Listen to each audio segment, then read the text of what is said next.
Also ich bin total dagegen, dass man öffentlich diskutiert, wie weit jetzt weitreichend ist. Weil nochmal, das Ziel ist doch, dass am besten diese Raketen gar nicht abgeschossen werden oder dass Russland seine Abschussrampen immer weiter tief in sein Land hineinzieht. Dann kann nämlich nahe der Grenze gar nicht so viel getroffen werden. Hey Leute, schön, dass ihr wieder dabei seid. Heute gibt's wieder was zu Annalena Baerbock, die bei Karen Mioska war. Klar, es ging mal wieder um Krieg und das Leid, aber als das Thema Waffenlieferung aufkam, wollte sie plötzlich nicht, dass öffentlich darüber gesprochen wird, wie weit deutsche Raketen nach Russland fliegen dürfen. Komisch, oder? Früher hieß es doch, keine Waffen in Kriegsgebiete. Und jetzt? Alle Gesetze über Bord geworfen. Und dann reist sie stolz durch die Krisengebiete. Peinlich. Vielleicht sollte sie lieber bei den Geissens mitmachen. Das Jet-Set-Leben passt doch besser zu Baerbock als die Politik. Bleibt dran, das wird spannend. Auf geht's. Ist der Krieg im Nahen Osten noch zu stoppen, Frau Baerbock? Fragen wir heute die Bundesaußenministerin. Und später in der Sendung die beiden Nahostexperten Daniel Gerlach und Guido Steinberg. Wie schön, dass Sie zu Hause und dass Sie hier im Studio dabei sind. Morgen hat Ihre Tochter Geburtstag. Das heißt, die Erinnerung an den 7. Oktober könnte bei Ihnen auf ganz besondere Weise aufkommen. Wie ist das für Sie? Ja, da zeigt sich wieder, wie das eigene private Glück und die unglaublichen Krisen und das Leid in der Welt für mich in meiner Arbeit als Außenministerin so eng beieinander liegen. Aber zugleich hat es mir auch noch mal deutlich gemacht, was das für die Menschen in Israel bedeutet hat. An diesem Wochenende vor einem Jahr sind wir zu Hause aufgewacht, wie alle Menschen auf dieser Welt, haben gedacht, es steht ein ganz normales Wochenende vor der Tür. Wir wollten eigentlich Geburtstag feiern und dann kamen so über den Vormittag, über den Tag diese Nachrichten herein und dann war ich sehr, sehr schnell auch im Auswärtigen Amt zu Krisengesprächen. Wie haben Sie das dann Ihrer Tochter erklärt, was passiert ist und dass Sie los müssen? Ja, es war die größere Tochter, die konnte es schon ein bisschen besser verstehen. Aber was ich gerade sagen wollte, ist dieses aus dem ganz normalen Alltag herausgerissen. Das konnte ich ihr danach auch und auch vielen anderen erklären, was der 7. Oktober eigentlich bedeutet hat. Man steht auf, man frühstückt, man denkt, jetzt kommt so ein normaler Tag. Und so ging es ja den Menschen auch in Israel. Da haben Jugendliche, junge Menschen auf einem Festival gefeiert. Andere sind ins Wochenende gefahren. Ein Vater, den ich kurz danach dann getroffen habe, als ich unmittelbar danach nach Israel gereist bin, der hat dann zu mir gesagt, als wir uns sahen, Frau Baerbock, versprechen Sie mir eins, nicht als Außenministerin, sondern als Mutter. Freuen Sie sich niemals, dass Ihre Kinder zu einem Großelternwochenende fahren, weil er das zu seinen Kindern sagte. Und dann hat er sie erst mal für längere Zeit nicht wiedergesehen, beziehungsweise zeigte mir dann auch so ein Video, wo seine Frau und diese beiden kleinen Töchter von den Hamas-Terroristen verschleppt worden sind. Und das ist, glaube ich, das Wichtige, dass wir, wenn wir jetzt auf die ganzen schwierigen Fragen gleich in der Sendung kommen, uns immer wieder vorstellen, was wäre das für uns, wären das unsere Töchter, die verschleppt worden sind? Was ist das Leid einer Mutter, eines Vaters? Und das versuche ich seit dem 7. Oktober als Außenministerin in meinem Amt, aber eben auch als Mutter von 2 Töchtern, die in dem Moment gerade Geburtstag feiern wollte, mir immer wieder vorzustellen, bei schwierigen Fragen eben nicht wegzuschauen, sondern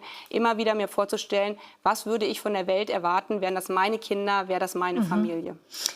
Mich interessiert ein bisschen, wie Sie auch als Außenministerin damit umgehen. Sie haben die Videos schon angesprochen und Sie haben selbst erzählt, dass Sie bei dem Anschauen der Videos, die diese fürchterlichen Gräueltaten der Hamas zeigen, dass Sie da selbst auf die Stopptaste drücken mussten. Wenn Sie so geschockt sind, wie viele geschockt waren, die das gesehen haben, wie bringen Sie sich danach sozusagen wieder in die berufliche Spur, aus und mit so einem fürchterlichen Ereignis Politik machen zu müssen? Also jeder muss ja sowieso selber entscheiden, wie er seinen Job macht, auch als Politikerin. Man definiert sich selber, was ist mir wichtig. Und also spätestens seit dem 24. Februar, den furchtbaren Angriffskrieg Russlands auf die Ukraine, war für mich klar, in einer Welt, wo wir heutzutage leben, wo Außenpolitik anders ist als vor 20, 30 Jahren, wo wir über Social Media Wahrheiten eingeblendet bekommen, die sich am nächsten Tag als Fake News oder man kann auch sagen Lügen oder Kriegspropaganda herausstellen, ist es für mich so wichtig, so viel es geht, auch immer selber vor Ort zu sein, selber zu sehen. Und vielleicht wieder so einen großen Sprung, haben ja vielleicht manche mitbekommen, als ich auf einer Veranstaltung zur Grundgesetzfeier im Tipi vor dem Kanzleramt stand und es da zwei Palästinenserinnen, wobei ich weiß gar nicht, ob sie Palästinenserinnen waren, aber jedenfalls sehr emotional die Veranstaltung gestört haben und gesagt haben, das stimme gar nicht, was ich da sagen würde, das Leid.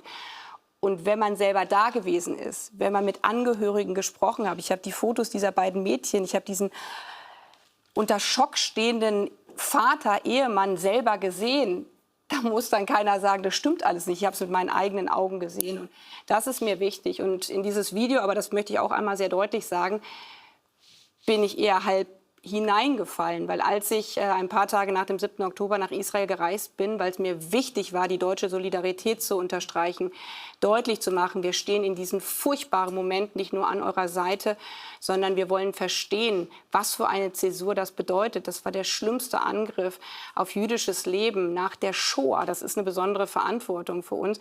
Und dann waren wir das hieß War Room, und dann hat mir die israelische Armee ungefiltert diese Videos gezeigt von Hamas-Kämpfern, die so Pro-Camps heißen, die Kameras auf dem Kopf haben. Und ja, ich habe die furchtbarsten Dinge dort gesehen, die man sehen konnte. Und auch da muss man wieder entscheiden, was bedeutet das für Politik, haben Sie mich auch gefragt, in der letzten Sendung eingeblendet, dass man Tränen in den Augen hatte. Ich weiß gar nicht, ob das aus der Situation war.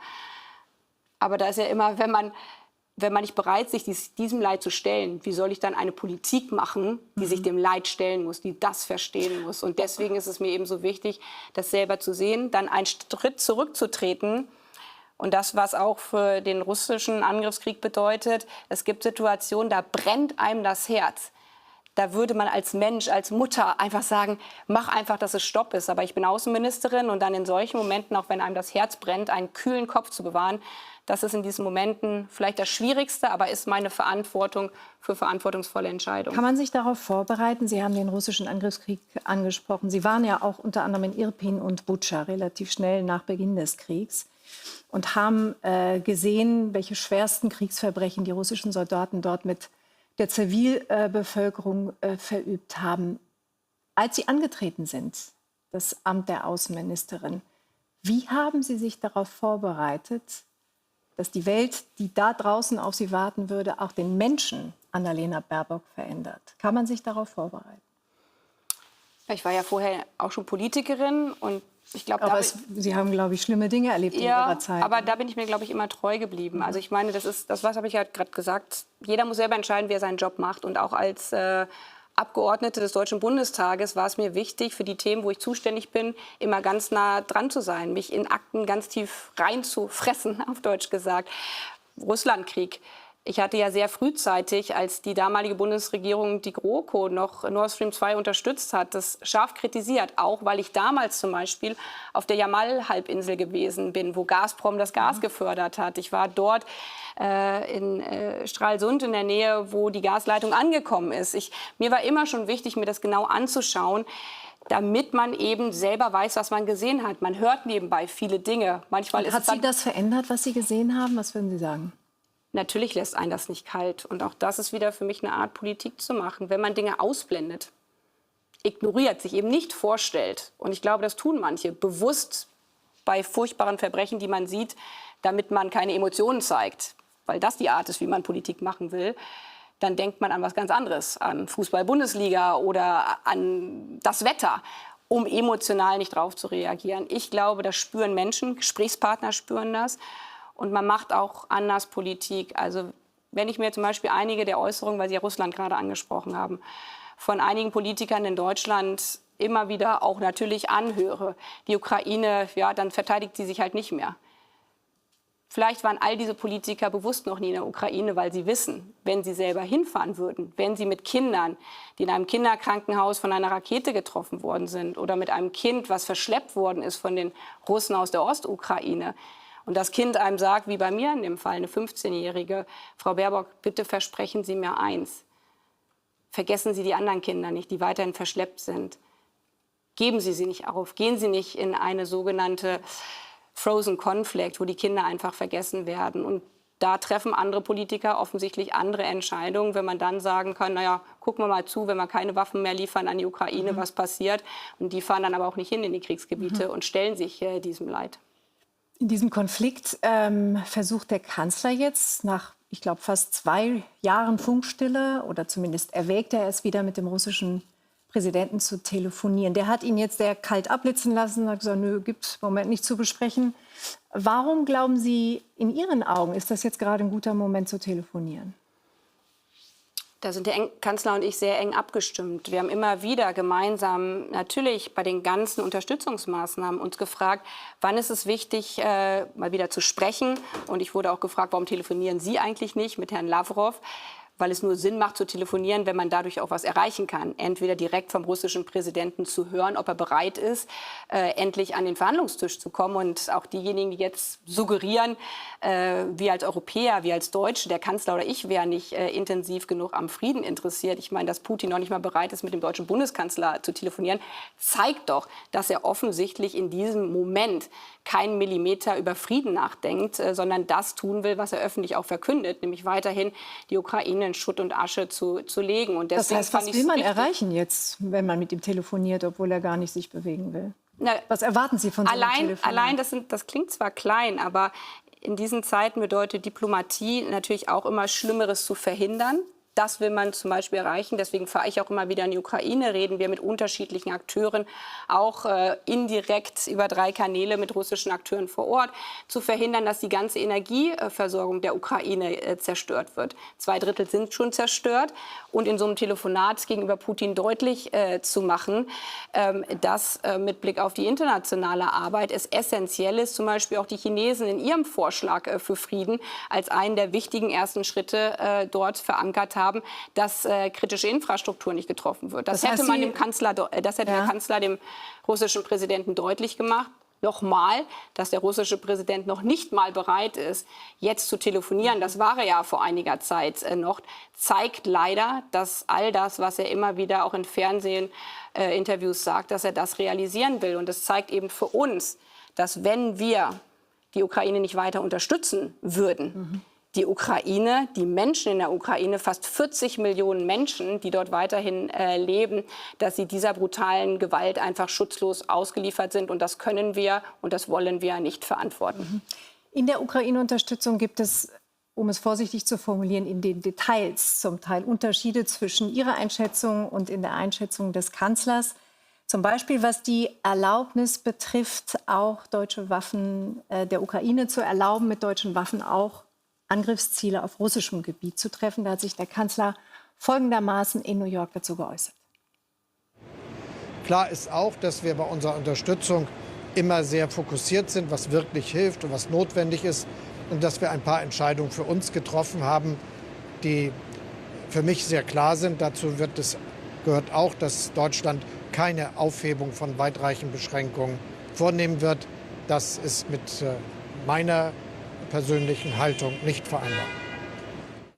Frau Baerbock, bislang hat der Kanzler seine roten Linien vor allem immer damit begründet, dass er gesagt hat, es könnte eine Eskalation des Krieges geben. Deutschland könnte kriegsbeteiligt werden. Oder wir machen nur das, was die Verbündeten auch machen und die Partner. In diesem Fall, also Erlaubnis von Waffen, auch russisches Gebiet zu treffen, erwägen die Amerikaner zumindest von Fall zu Fall, das der Ukraine zu erlauben. Die Franzosen haben sowieso kein Problem damit. Ist das jetzt deswegen, weil die anderen Begründungen nicht mehr zutreffen, eine neue Idee, persönliche Haltung? Also er macht daran deutlich, und das finde ich auch richtig, weil wir eine Koalition sind und weil es unterschiedliche Partner, die Sie gerade angesprochen haben, dass wir nicht dieses Anfangen richtig oder falsch und mit dem Finger auf andere zu zeigen. Aber seine persönliche Haltung, wie ist denn Ihre? Ja, aber ich finde das nicht mit dem Finger auf andere zu zeigen total wichtig, weil leider findet das ständig in der Politik und leider auch in vielen gesellschaftlichen Debatten zurzeit statt. Einfach nur, das machst du falsch und das machst du falsch. So können wir keinen Frieden in Europa schaffen, sondern gemeinsam zu schauen, wie können wir die Kräfte bündeln. Jetzt ist aber wichtig, ein Detail, es kommt so oft auf Details drauf an. Er hat gesagt, weitreichende Ziele. Weil der Kanzler und ich, aber auch die ganze Bundesregierung und auch mit allen Partnern sind uns vollkommen einig darin, und das wurde im Sommer ja deutlich gemacht, dass das Recht auf Selbstverteidigung für die Ukraine nicht bedeutet, wenn hier die Grenze ist und hier ist die Ukraine und hier ist Russland, dass die Rakete erstmal die Grenze überschritten haben muss, noch die Großstadt, wie zum Beispiel Kharkiv, wo ich auch war, getroffen haben muss. Da kann man sich nämlich gar nicht gegen schützen. Auch die beste Luftverteidigung hilft dafür. Nee, man kann sich nur schützen, wenn man vorher schon die Rakete daran hindert, loszufliegen. Und deswegen weitreichend. Dagegen ist er aber. Nein. Er hat gesagt weitreichend. Und deswegen wurde im Sommer noch mal deutlich gemacht, auch vom deutschen Bundeskanzler, dass eben nicht gewartet werden muss, bis das Wohnhaus zerstört ist, die Rakete die Grenze überschreitet, sondern dass die vorher abgefangen oder zerstört werden. Ja, aber gerade in Kharkiv können doch die Raketen gar nicht abgefangen werden, weil die Distanz... Genau, und deswegen eben zurückzuschlagen auch auf die Abschussbasen, die direkt hinter der Grenze sind. Ich halte es für total richtig. Das finden Sie und der Kanzler beide richtig? Habe ich Sie jetzt gerade richtig verstanden? Ja, und deswegen hat er weitreichend gesagt. Die Frage ist, wie weit, wenn wir hier jetzt Russland haben, wie weit ins Landesinneres... Wie weit ist denn weitreichend? Genau, und das wäre mein zweiter Punkt. Ich halte es nicht, weil ich jetzt hier nicht über unterschiedliche Positionen des Kanzlers oder mir reden wollte, sondern ich halte es total für fatal, wenn man öffentlich definiert, 10, 40 oder 200 Kilometer, weil Abschreckung bedeutet doch, dass in diesem Fall bestmöglich der russische Präsident, die russische Armee glaubt, sie sollten gar nicht mehr so viele Raketen schießen, weil sie ansonsten zerstört werden. Ja, aber können. das tun sie ja. Das tun sie ja. Und es gibt ja Flughäfen und Abschussbasen, die sind eben etwas weiter als nur 200 Meter entfernt oder 2 bis 5 oder 10 Kilometer. Und der ukrainische Präsident möchte gerne, dass er eben auch diese Anlagen, die tief in Russland liegen, treffen kann, damit von da aus die Raketen erst gar nicht losfliegen können. Und wenn ich Sie richtig verstanden habe, dann sind Sie gar nicht dagegen, aber der Kanzler schon. Also ich bin total dagegen, dass man öffentlich diskutiert, wie weit jetzt weitreichend ist. Weil nochmal, das Ziel ist doch, dass am besten diese Raketen gar nicht abgeschossen werden oder dass Russland seine Abschussrampen immer weiter tief in sein Land hineinzieht. Dann kann nämlich nahe der Grenze gar nicht so viel getroffen werden. Es gibt dazu dann in der Definition unterschiedliche Meinungen. Die Amerikaner haben dazu unterschiedliche Meinungen und auch wir. Deswegen wurde auch von Anfang an deutlich gemacht, dass wir das bilateral, die Ukraine mit den Unterstützern bilateral vereinbart, aber das nicht öffentlich diskutiert wird. Wir hatten mal diese öffentliche Diskussion und sie war fatal, insbesondere für die Unterstützung der Ukraine. Und da unser Ziel ist, die Ukraine bestmöglich zu unterstützen, halte ich das für nicht hilfreich. Sie können ja sagen, Sie wollen es nicht öffentlich diskutieren, aber der Kanzler hat jetzt in der Öffentlichkeit sehr deutlich Nein gesagt, was immer er für eine Reichweite meint. Und jetzt am kommenden Wochenende wird es einen Ukraine-Gipfel in Ramstein geben in Deutschland. Präsident Zelensky wird da sein, Joe Biden wird da sein. Und Sie sind sich sicher, dass Präsident Zelensky diese Forderung wieder stellen wird. Bleibt Deutschland dann bei diesem Nein? Nochmal, es ist kein Nein, dass man nicht Abschussrampen zerstören darf. Die Frage ist es, wie weit es reingeht. Und es wird nicht öffentlich definiert. Die Amerikaner werden auch nicht öffentlich sagen, welche Ziele sie genau meinen. Das wäre doch auch strategisch total kontraproduktiv. Aber es gibt in Nuancen da unterschiedliche Auffassungen. Dagegen spreche ich ja gar nicht. Ich möchte nur einmal deutlich machen, dass wir hier über Fragen reden, also Krieg und Frieden. Die sensibelsten Themen, die es überhaupt geben kann. Aber das sind ja sehr, also für die Ukraine sind das sehr existenzielle Fragen. Und haben Sie nicht den Eindruck, dass die Deutschen auch ein Recht darauf haben, zu wissen, welche Waffen dort eingesetzt werden und was ihnen dort erlaubt wird oder nicht? Ja, das haben wir doch klar definiert. Wir haben mit Blick auf Taurus, da habe ich auch eine andere Meinung, auch das ist bekannt. Aber weil man in der Koalition alle dann übereinstimmen müssen, was es an Unterstützung gibt, haben wir uns hier als Bundesrepublik Deutschland anders aufgestellt als die Amerikaner.